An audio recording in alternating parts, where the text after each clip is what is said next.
Christian Hageseth, happy 420. Thank you. Tell me what this curious holiday means for your sales at Green Man Cannabis. Is it like selling beer on St. Patrick's Day? You get a big spike? It is. 420 really is the marijuana holiday. It started out of California, but that date, that time has really taken a significance.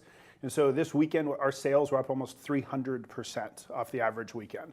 We have 2 stores in Denver. One of them is located right by the Civic Center, where a lot of these activities are taking place. And so we see a huge spike in sales over this weekend. Well, in your book, Big Weed, you talk about your jump into the marijuana business. Tell me how it came about. You know, I'm a lifelong entrepreneur. This is the 4th business I've started, the 3rd very successful one.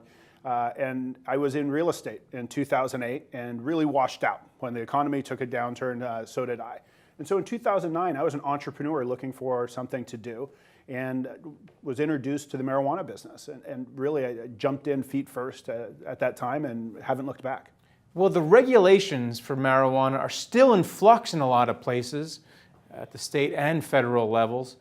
Is this an opportunity or a hindrance for people trying to be pot entrepreneurs? Yeah, ganjapreneurs. I think it's an opportunity. You know, efficient markets are more predictable. You can understand how to get into the market, what you need to do to succeed. But inefficient markets are also a great time to both enter a market and also to make huge gains. And so marijuana right now is a very inefficient market. There's a lot of things that happen in the real world of business in the United States that just aren't part of the marijuana industry yet. Well, right now it's a fragmented industry. Mm-hmm. In the end, who's going to win after this pot gold rush? Is it going to be big agriculture? Maybe one small player will grow, or maybe is it going to be big tobacco? Will they take over big weed? You know, I think there will be 3 groups that will generally be successful, and one will be, it's predictable that big tobacco or big pharma will get involved, and they'll be a big winner from the legalization of marijuana. The other will be groups of consolidated companies. It'll be the typical roll-up where a very successful operator gets enough capital together, grows it to a 30 or 50 store chain, and is the dominant player in any region or state. And the last will be the independents. And I think we'll still see some of those. Just as there's great independent bookstores today out there that sit alongside Barnes & Noble, I think we'll still see connoisseur-type brands that are maybe 1 or 2 shops.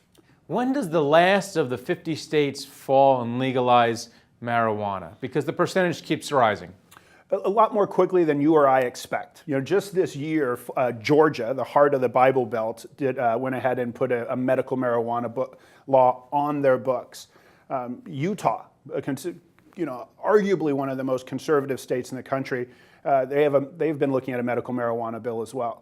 And that bill was sponsored by a very proactive Republican Mormon senator, Mark Benson Madsen, spearheaded that. And so when we start to see Georgia and Utah falling in line, it's not hard to imagine that the rest of the states are also going to see some wisdom in legalizing marijuana. All right, thanks a lot for coming. Happy 420. My pleasure. Happy 420 to you as well. And thank you for watching The Street.